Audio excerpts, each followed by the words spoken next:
We are in the office of Lloyd Zane Remick, who is an entertainment attorney, and he's decided to speak with us today. Mr. Remick, we have some questions for you about the entertainment business as a whole.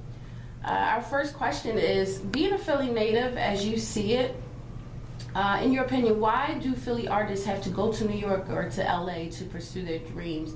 I mean, we have the schools, we have the talent, we have lots of artists that come here to record and do their production. So what do you think is missing here that artists feel that they can't make it in the city of Philadelphia? Before you answer, we're just discussing a topic based on these questions, and we've come to the conclusion that Philadelphia does not have a place where people can gather, such as, do you remember the show American Bandstand? Do I remember it? I'm old enough, I was on it. Well, we haven't had a good show here. New York has MTV, they have VH1, but I really think we need something here. So, first of all, let me say, Mark, Riz, thank you for inviting me, and to all Absolutely. the viewers on wxpir. I think it's great the work that Riz and Mark are doing, trying to get the word out. Your first question, boy, that's a hell of a question you're asking, and I'm not sure that I agree with the premise. okay. Considering that I've been somewhat blessed and I've been doing entertainment, sports, and media law for almost, it's hard to say, 40, 45 years, and primarily have had my practice in the city of Philadelphia. So believe me, trust me when I say I've seen it all, from American Bandstand through the early days of Gamble Huff and the Philly Sound, and as you know, I've represented Bunny Sigler for over 40 years. There's no one more iconic to the city than Bunny. And I've done jazz and everything, and represented Grover Washington Jr., the great jazz legend, both as his lawyer and manager for over 20 years. I think there is a real history in Philadelphia. And yes, to some extent, the premise of your question is true in that historically, if you wanted to be with a large record company, there are very few of them existent these days, now that the world of digital has taken over. Yeah, you had to go to LA or you had to go to New York primarily to do the deals. But there's a great amount of talent in Philadelphia, and people can operate out of Philadelphia, especially now with the world of digital music and CD Baby and Amazon and Spotify and so on and so forth. One can become and do their own independent business if they know what they're doing. The key is not whether you're located in Philadelphia or New York or LA, or if you do country music in Nashville, or if you do Latino music in Florida or wherever. More important, it's how you brand yourself. And the key that most independent and smaller entities and self-made or to-be-made individual musicians, singers, songwriters don't do is they don't understand the business concept of getting their brand out. So I don't necessarily agree that Philadelphia is not a place to be. I've somehow, I like to think, have done fairly well with our law firm and management. And we've been here. Now, the truth of the matter is, are we all over the country? Are we all over the world and doing deals? The answer is yes. But you can still have a great deal of talent, and Philadelphia has always been a hotbed of talent. Okay. This is something that we discussed earlier. The music industry has changed drastically over the last, I say, 15 years or so. The old way was that you were, part of a big machine, major corporation, major label. You were backed by that label, given a budget, and you had very little or no creative control. Now with the innovation of new media and technology, one can create and distribute their own projects to the masses, but there's definitely a drop in record sales. So my question is, we know it's because people are being able to download their own music now, upload their own projects or whatever it is they're working on for free. But, you know, as we watched in one of your other videos, you said that that's definitely a copyright infringement situation. But is there light at the end of the tunnel for this new age in media technology? That's a heck of a question. Let me give you a little history first. Let me go back for a little while and tell you how it was. Okay. Because there was a golden era of when it was great to be a recording artist, Mm-hmm. and bluntly a lawyer or manager for the recording artist. Going back 15 years, 20 years, it used to be that the optimum that every singer, songwriter, recording artist wanted to do was get that so-called major deal. And what that meant, in effect, was you would put together some samples of your music, you would cut a few demos, you would have a few pictures. There were not electronic press kits. And you would take that and you would hope that you could get out there, gig a little, and then you would be discovered by a major. And what that meant, and lawyers who were in the field loved it, it meant we would go to New York or LA, as you asked the question before, and we would try to sign our artists to a major label deal.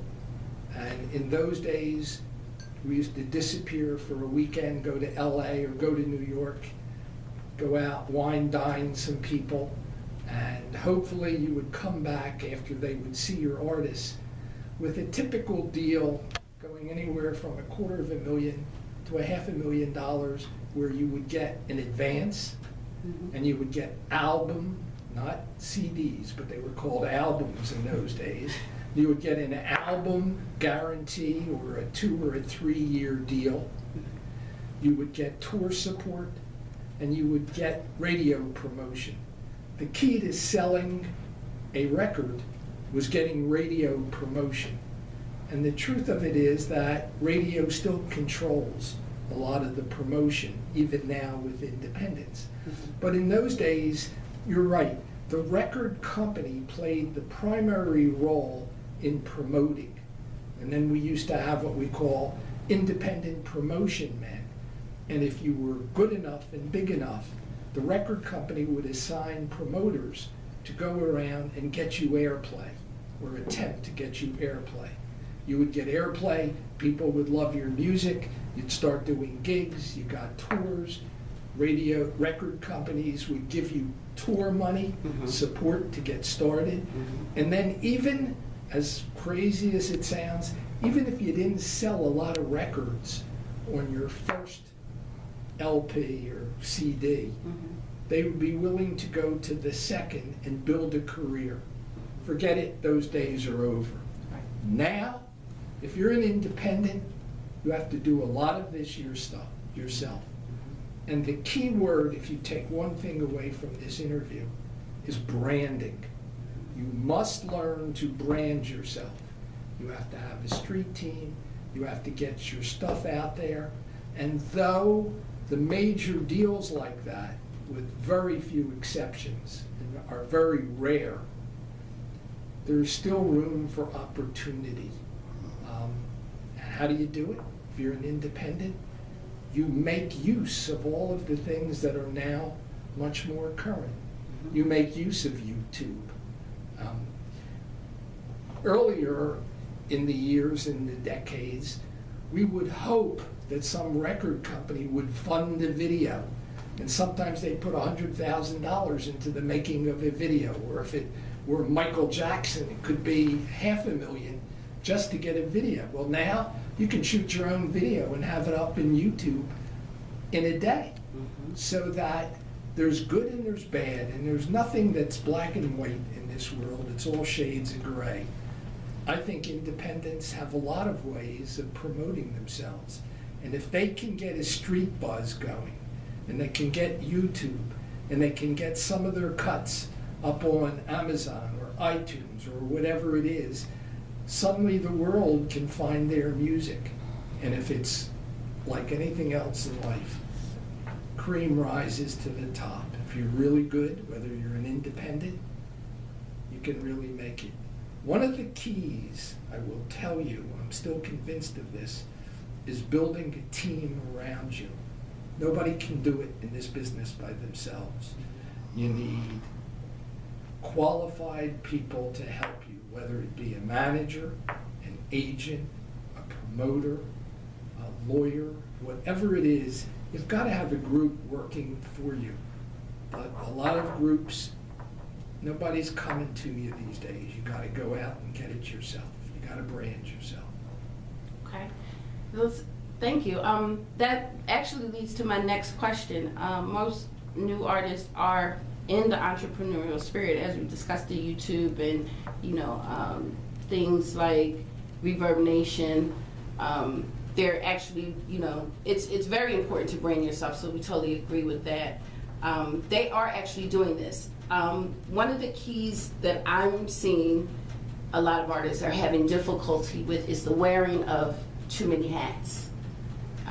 You're the artist, you're the CEO, and I think it's very difficult for an artist to kind of run a business and still be the artist. Some I see doing it successfully, others I see having a little bit of problems. So what would be the difference between an artist going for an artist deal or perhaps a label deal, where they bring like an entire company with them? I believe that no man is an island. You cannot do it all yourself. And the reason a lot of artists want to do it all themselves is A, they can't afford or they can't get competent people around them. Mm-hmm. And you'll find in life that there's no such thing as a free lunch. Everything in life costs. But the key is to get a competent team around you. But there still is, having said that, somewhat of a formula. You've got to be able to write and produce quality music. Often I have people come in and they have a shopping bag full of music. Who the hell cares? Give me one or two really great hooks with a bridge. Give me great songs with a bridge and a hook that are commercial. All you need is one or two to get started. But what you need to do is to be able to get it out. And I think that you need to find people who know how to help and know what to do. You're right, this is, as individuals, it's a small business. Well, you have to treat it as a business. I've had hundreds of people come into my office and they say, Mr. Remick, I don't care about the money, I don't care about this. I write music and I sing music for a living and I love it. Well, that's great. But if it's a business, isn't it better to have a successful business, to do something you love to do and get paid to do it? Well, it's a business. Treat it as a business. Sometimes we'll set up a little small corporation or an LLC, and we use that as the legal entity. One of the mistakes that I find that independent musicians make all the time, and it's so simple if you do it up front. You should get writers' splits so that when you go in and everybody is helping everybody, whatever the share of publishing and writing that you own, just have a writer's split sheet and put down the percentage. Mr. A owns 25% and B owns 50%, or who owns the writing, who owns the publishing. So if you get it out there, there aren't arguments and everything. In like manner, it's important to copyright your material. There are some things that you should do. If this is a business, treat it as a business. If you don't, then you get what you deserve. Excellent. My next question is about the financial struggles that independent artists face. A lot of them are not able to pursue a music career. Usually they use their own money. Oftentimes they try to perform, they try to gig, they try to make money that way. How can a struggling artist move into making money and obtaining the proper funding to propel their career? Now, when we discussed that same question with other attorneys, entertainment attorneys, they always said, you have to start with, as you were saying, the right team. So is it better that they use an entertainment attorney as an agent or a manager when they're first starting out? That way at least they have somebody to guide them. Well, that's an interesting question and not an easy one to answer. A rose is a rose is a rose. There is, amongst the people that are in the entertainment world, and I think a lot of people don't understand it, there are managers, there's agents, there's entertainment lawyers, so on and so forth. A manager's function is to usually work with an artist on almost a day-to-day basis, helping them develop and create their career. It is not to get them to book gigs. The function of an agent is booking gigs. And if I were giving a legal lecture, I would be saying a manager gets anywhere between 15 to 25% of the gross, depending upon who he is and what the deal is. An agent gets about 10 to 15% for booking gigs. A lawyer, obviously I would say a lawyer is very important to the growth of one's career. They work usually on a time basis, or once in a great while they'll work on a contingency, but not normally, because it's the one thing I learned in second grade. 10% or 15% times 0, I know what the answer was in multiple choice questions. But you do need a team, and it's not easy to get a team. And especially when you're beginning, a lot of the work, there's a spillover. Managers help you get gigs, even though they're not supposed to. This guy does this, whatever it is. I remember in the early days with an artist that fortunately for us grew to be a superstar. We used to pile into a Volkswagen, 6 or 7 guys. We didn't have setup men, or we didn't have promotion men. We'd get in the car and go out, do the gig. You break down, you load in, you do it all yourself. It is a struggle, and it's not easy. Those who believe in it, you persevere. You do what you have to. Why is it any different when you hear in LA an actress is waiting on tables till she's discovered? You do what you have to do. I will say this, with YouTube and these digital ways of getting product out there, though it's not as promotionally as great as having a record company behind you, you can efficiently get a lot of material out there. It's not the quantity, it's the quality. Give somebody a great song, and you get known. Put out a lot of stuff. It's like sometimes I have people that send me something new almost every day. So you listen to it, it's nothing, and every day you don't do anything.